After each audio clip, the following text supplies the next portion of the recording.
Hello students, मैं doctor Meenakshi Meena, सहायक आचार्य, government college Rajgarh. आज की हमारी क्लास बीए पार्ट 2 की सोशियोलॉजी की क्लास है, जिसमें आपका प्रश्न पत्र है ग्रामीण समाजशास्त्र। अपने पिछले वीडियो में हम लोग जिस टॉपिक का अध्ययन कर रहे थे उसका नाम है स्थानीयकरण। तो आज हम स्थानीयकरण के बारे में अध्ययन करेंगे। स्थानीयकरण क्या है? स्थानीयकरण की प्रक्रिया के तहत वृहत परंपरा के तत्व नीचे की ओर बढ़ते हैं और वे लघु परंपरा के तत्वों में मिलकर लघु परंपरा के रूप में परिवर्तित हो जाते हैं। मैरियट का मानना है कि कुछ संस्कृतियों के पुरानी पड़ जाने पर उनकी वृहत परंपराएं परिवर्तित हो जाती हैं एवं उस अवस्था में परंपराओं को स्थानीय विश्वासों और स्थानीय आवश्यकताओं के अनुसार परिवर्तित कर दिया जाता है। इस प्रकार वृहत परंपरा के अनेक तत्व, कर्मकांड व विश्वास आदि स्थानीयकरण की प्रक्रिया के कारण लघु परंपरा में विकसित हो जाते हैं। अब स्थानीयकरण के कुछ उदाहरण हमारे सोशियोलॉजिस्ट देते हैं। नंबर 1, अलीगढ़ जिले के किशनगढ़ी गांव में गोवर्धन पूजा का उदाहरण इन्होंने दिया है। गोवर्धन पूजा, तो अलीगढ़ जिले के किशनगढ़ी गांव में जिस प्रकार गोवर्धन पूजा की जाती है उससे संबंधित एक कथा वहां प्रचलित है, जो संस्कृत के ग्रंथ भगवत पुराण से ली गई है। यह ग्रंथ हिंदुओं के व्रत परंपरा का एक अंग है। इसके अनुसार कृष्ण ने गोवर्धन पर्वत पर अपने साथियों के साथ खेलते हुए यह कहा कि सभी लोग इंद्र की पूजा करने के स्थान पर समीप में स्थित गोवर्धन पर्वत की पूजा किया करें। इस पर गांव वालों ने गोवर्धन पर्वत की पूजा की। तब इंद्र अत्यधिक क्रोधित हो गए और उन्होंने मूसलाधार वर्षा की। कृष्ण ने गोवर्धन पर्वत अपने हाथ में उठा लिया, जिससे ब्रजवासियों की रक्षा हुई। उस समय से मथुरा जिले में स्थित गोवर्धन पर्वत को पवित्र मानकर उसकी पूजा की जाती है। कालांतर में गोवर्धन पूजा की कथा से अनेक कर्मकांड व स्थानीय विश्वास जुड़ते गए।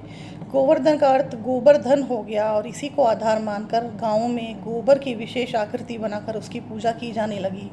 बाद में इसी गोबर को होली की आग में जलाया जाता है। दूसरा उदाहरण है नौरता पूजा। नवरात्रि का त्यौहार व्रत परंपरा से जुड़ा पर्व है, लेकिन जो किशनगढ़ी गांव में दुर्गा पूजा के समय एक देवी नौरता की भी पूजा की जाती है। किशनगढ़ी का यह नौरता त्यौहार नवदुर्गा का ही एक रूप है, जो स्थानीयकरण की प्रक्रिया के तहत वृहत परंपरा से लघु परंपरा में बदल गया है।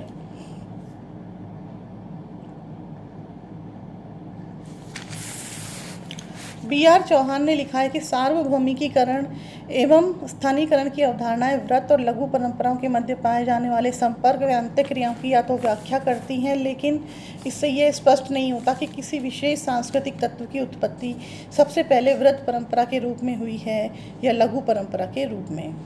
अब हम आगे अपना टॉपिक लेंगे, वृद्ध व लघु परंपरा का महत्व। लघु एवं वृद्ध परंपरा का महत्व अग्रबिंदुओं के तहत स्पष्ट किया गया है। नंबर 1, अध्ययन की एक पद्धति या उपागम के रूप में महत्व। लघु एवं वृत्त परंपराओं के आधार पर रॉबर्ट रेडफील्ड ने मैक्सियन समुदाय का अध्ययन प्रस्तुत किया। इस अध्ययन का मुख्य उद्देश्य ये जानना था कि अमुक संस्कृति में किस प्रकार के परिवर्तन घटित हो रहे हैं।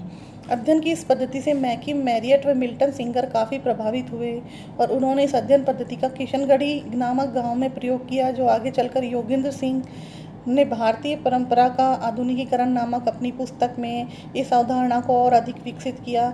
उनका मानना है कि वृहद और लघु परंपराएं अध्ययन का एक ऐसा उपागम प्रस्तुत करती हैं जिसके द्वारा सांस्कृतिक परिवर्तनों को तुलनात्मक रूप से सरलता से समझाया जा सकता है। नंबर 2, सांस्कृतिक परिवर्तनों की व्याख्या तथा उनके तत्वों के बीच की अंतःक्रिया को व्यक्त करने में समर्थ। लघु एवं वृत्त परंपरा की अवधारणा सांस्कृतिक परिवर्तनों की व्याख्या करने और सांस्कृतिक तत्वों के बीच होने वाली अंतःक्रिया को व्यक्त करने में समर्थ हैं।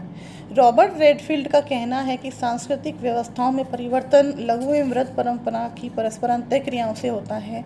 सामान्यतः परिवर्तन लघु परंपराओं में होता है, जिसकी प्रवृत्ति वृत्त परंपराओं की ओर बढ़ने की होती है। इससे संपूर्ण सांस्कृतिक प्रतिमान में परिवर्तन होता है। वृहद और लघु परंपराएं प्रथमतः अपनी स्वयं की सृजनात्मक शक्ति के कारण विकसित होती हैं और फिर इन पर बाह्य सभ्यताओं व परंपराओं का प्रभाव पड़ता है। ऐसा ऐतिहासिक संपर्क युद्ध, राजनीतिक प्रभुत्व या संचार के माध्यम से होता है। सभ्यताएं और उनकी सामाजिक संरचनाएं भी इन बाह्य संपर्कों के माध्यम से परिवर्तित होती हैं।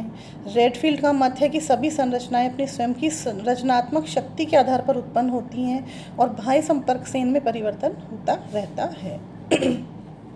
तीसरा पॉइंट है हमारा सभ्यता और परंपरागत सामाजिक संगठन का अध्ययन। लघु एवं वृद्ध परंपरा की अध्ययन पद्धति का मुख्य उद्देश्य सभ्यता व परंपरागत सामाजिक संगठन का अध्ययन करना है और यह पद्धति विकासवादी दृष्टिकोण पर आधारित है। इसके मतानुसार परंपरागत सामाजिक संरचना 2 स्तरों पर विकसित होती है।